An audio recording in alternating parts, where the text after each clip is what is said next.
Have you ever felt kind of cloudy and just kind of like your brain just wasn't working exactly like it's supposed to? Maybe that it just wasn't functioning as well as usual. Or like you're not really here. Like you're sort of living life in a bubble, kind of looking at yourself and your life like a movie, or like you're a spectator to your own life rather than a participant. If so, you might be dealing with brain fog. And if you survive toxic relationships, chances are that you probably have dealt with brain fog at least once. In fact, one of the things that I tend to hear from my clients and people here on YouTube and people in the Spanily support group is that they're dealing with brain fog. Now, this isn't just something that happens during these relationships. This goes on throughout recovery. What it comes down to is that a lot of us develop C-PTSD, or complex post-traumatic stress disorder, during toxic relationships. And brain fog is one of several common symptoms experienced by people like us. So before we start talking about how to resolve brain fog, we're going to talk about exactly what brain fog is. Brain fog, or mental fog, is officially defined as a clouding of your consciousness. Or in layman's terms, we could just define it as not being able to think clearly or not being able to do simple tasks. It can also affect your memory and your ability to work. So you might find yourself forgetting little things or not being able to function normally when you go to work or even around the house. Doctors and psychiatrists use this term to indicate that there's an abnormality in the regulation of someone's overall level of consciousness that is mild and less severe than a delirium. A lot of survivors say this feels kind of like a fog, like a mental clouding, so to speak, like they're watching their lives happen from a distance. So how does brain fog affect the average person? Well, let me ask you a question. Do you ever notice you have trouble thinking straight during really stressful situations in your life? Or maybe are you struggling to remember things lately? You might find it nearly impossible to focus or concentrate on anything. And even the idea of focus might kind of seem like an abstract concept to you at this point. Maybe you feel like you can't make decisions, and if you're being honest, maybe it's really highly likely that you're struggling to get things done around the house or in life in general. Sometimes you might find yourself not even paying your bills. And then, of course, you're not thinking clearly and you're struggling with your sleep problems, whether you're sleeping a little too much or a little too little. You find yourself feeling exhausted all the time. You have a marked lack of energy. Okay, so what causes brain fog then? We know that researchers say that prolonged trauma and chronic stress can cause brain fog. This, of course, includes the ongoing trauma and chronic stress that we experience in toxic relationships. Narcissistic abuse is a form of psychological and emotional abuse, primarily inflicted on us by people who have narcissistic personality disorder or people who have antisocial personality disorder, also known as psychopaths and sociopaths, people on the cluster B spectrum. And it's associated with a lack of empathy or an absence of conscience. I'll tell you something, when it happened in my life, I had no clue what it was. And I hear that from my clients all the time, or people who watch my YouTube videos. They say, I had no idea until I saw your video that this was a thing. I didn't even know I was being abused, because it's so subtle and pervasive. Emotional abuse is very subtle, and part of the reason that it's so hard to recognize is that the abuser very often blames the victim. A lot of times they'll act like they have no idea why you're so upset. Wait, what's the big deal? I just told you the truth. And if you were raised by someone who was also an emotional abuser, because it's harder to recognize, it's easier for the abuser to chip away at your self-esteem and tear you down bit by bit. The hard part about that is that sometimes the abuser is very nice to you in between episodes. There are certain times when you find yourself feeling perfectly happy and loved in the relationship. But then there are other times when you know you need to go.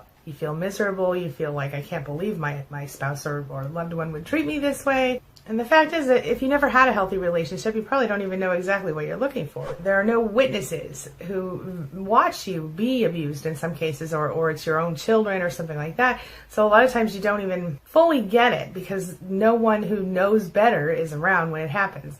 In public, your abuser might be perfectly awesome and everybody's like, oh, I wish I had a person like that. But in private, it's a whole other story. Sound familiar? If so, keep watching. When you're walking down the street, nobody can see that you have been abused by a narcissist. When we've been abused physically, we have marks on our face, we have broken bones, broken bodies. When we've been abused mentally, emotionally, psychologically, nothing shows through. What you can't see is hard to talk about sometimes. That's why I do what I do, and why a lot of other people do what we all do in this area. We have to remember that narcissistic abuse is sneaky. It's covert sometimes. It's disguised as love or concern. It's not just a single act of cruelty. It's not just a poke or a single insulting comment. It's kind of pervasive. It's underhanded. It's abuse that is a string, sometimes lifetimes long, of verbal insults, undercuts, underhanded stuff. Sometimes something that could be said in a room full of people and you would be the only one who knew that it was an abusive thing that person said. It's that sneaky. See, the thing is, on paper, sometimes narcissists still appear perfect. Well, I never called you a name and I told you I loved you every single day. Or I showed up for every single baseball game and did all those things I was supposed to do. But what people don't see is behind closed doors, that person is actively abusing their family members, their spouses, their friends. See, none of those things are actually for those people. They're not for you. They didn't cook the dinners for you. They didn't go to the baseball game for you. They didn't go to your dance recital for you. They did all those things for the appearance of what other people around them would think, because more important to them than their own family members are the opinions of complete strangers. You're not being narcissistically abused if you got one insulting comment, or even if somebody went off on you out of the blue and cussed you out. You're being narcissistically abused if someone has insidiously, gradually, intentionally worked to erode your whole self. They take your self-worth, they take your self-esteem, and they crush it up into a small little piece of nothing and they throw it out. You are left spinning, lost, confused, angry, sad, empty. Narcissistic abuse is all about tearing you down so that they can obtain control of you as an individual, as a person. They will dominate, manipulate, intimidate, emotionally coerce you, withhold love, affection, food sometimes, money. They will lie to you. They will be extremely selfish and not concern themselves with your needs ever. They will guilt trip you, reject you, stonewall you, silent treatment you. They will financially abuse you. They will gaslight you. They will be so possessive you don't even know what to do with yourself. And on the flip side of it, they'll be crazy jealous. And if that doesn't happen, then they'll just be really jealous inducing. They will do things to make you feel jealous. They'll project all of their bad qualities onto you. In order to maintain control of you, the abuser may isolate you or separate you from your friends and your family. You may not even have noticed that it happened. But take a moment and think, did I used to have more people in my life than I do right now?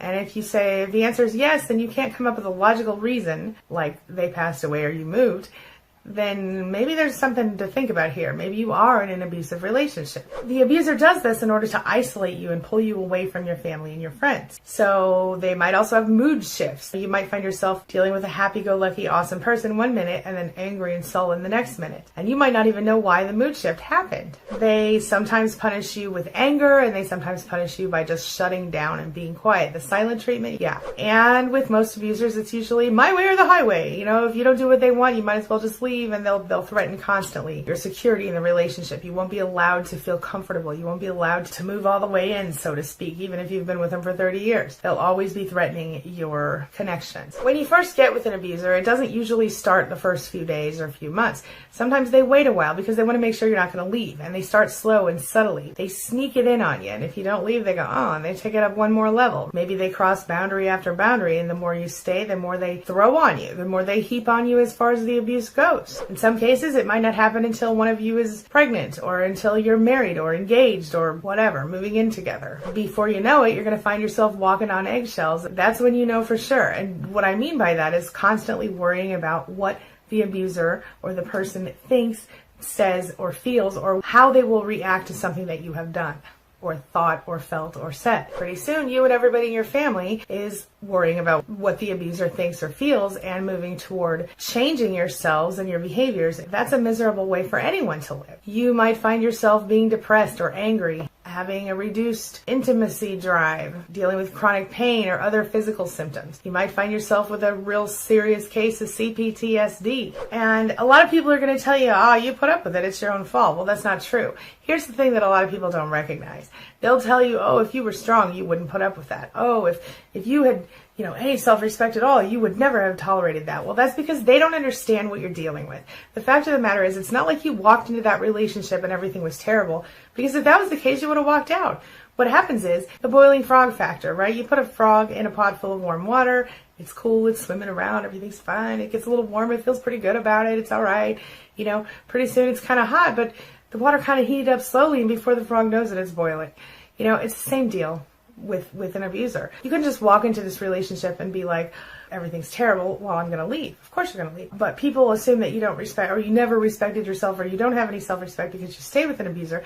But that's because the abuser slowly brought the abuse in like that boiling frog had the water heated up slowly, right? It just kind of comes up around you, and before you know it, oh my gosh, everything's crazy, you're walking on eggshells, you're scared of your partner. So for most of us, dissociation feels a lot like sort of watching your life from the outside. Like you're not really there, you're not really as connected as you want to be. It's a mental process, it's part of the C-PTSD thing, and it begins as a way to sometimes almost cope with the abuse while it's happening.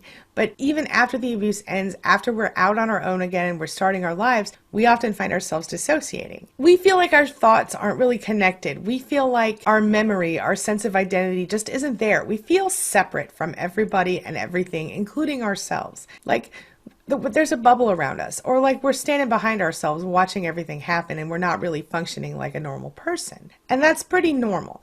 Just to give you a little heads up though, it could also be a sign of something more serious, maybe another kind of health issue. So it's really, really important that you do go and talk to your doctor before you assume anything. Find out if it is a medical issue causing your brain fog, just to be safe. Some of the conditions that your doctor might check for include nutritional deficiency, bacterial overgrowth from eating too much sugar, thyroid conditions, sleep disorders, even depression. Doctors say that other causes might include overeating, not getting enough sleep, or just not eating the right foods, a poor diet in general. So just as a precaution, just go get checked out just in case if you are dealing with brain fog. How do you deal with it in the moment? How do you, when you feel yourself dissociating, what are you supposed to do to get back? One of the things I do with my clients that works really well is if I'm on a call with them and we're talking about stuff that's happening in their lives, sometimes they'll say to me, oh my gosh, I feel like I'm not even here. I feel like I'm dissociating. So they'll become triggered by something that they discuss and they need to get back into the moment so that we can continue our session. So I will say to them, tell me where you're at right now. Tell me what you see in front of you. And I'll ask them to describe something, describe the walls, describe, the ceiling fan, are you looking at your cat? What does your cat look like? Feel your cat. How does your cat feel?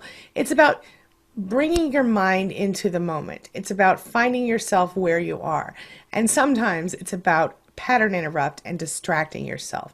This is a really handy, simple way to do it. Some people have suggested find all the pink things in the room, or find all the black things, or find all the words in the room. Look around you and notice your environment and describe it to yourself or to whoever you're talking to in the moment, if that's helpful. Another thing you can do is a lot of people love essential oils for this reason, or hand lotion for this reason. Find something that smells really, really good to you and make sure you keep it with you at all times. I've seen people use little jars of essential oil, or they'll wear a little vial around their neck and they'll open it, take a good sniff whenever they feel themselves dissociating. And a lot of people say that's very helpful for them. I've had other people who carry a little bottle of lotion with them, and anytime they feel overwhelmed or dissociated, they put the lotion on their hands, they smell the lotion, they always make sure it's something that smells really good, they feel the lotion on their hands. That kind of stuff works great. The next tip I would give you is to brush your teeth or take a shower or do anything physical to physically care for your body, even one thing, even just brushing your teeth, because again, it brings you right back into the moment and it kind of distracts your thoughts. The next tip I would give you is when you are in a situation where you are finding yourself feeling overwhelmed, anxious, depressed, or where you're dissociating,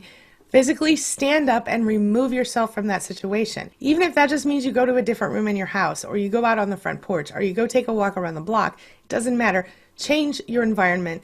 It's a big help when you're dissociating. Another thing that's helpful is journaling. So get yourself a journal, do it on your phone. I really personally prefer to write by hand, but take the time to write everything down. It really does help. Write down dates, times, things you're planning to do that day, whatever it is that you need to do. Some people, when they're still in the relationship, even go so far as to record things that happen so they don't forget. My next tip is going to be music. Music is powerful.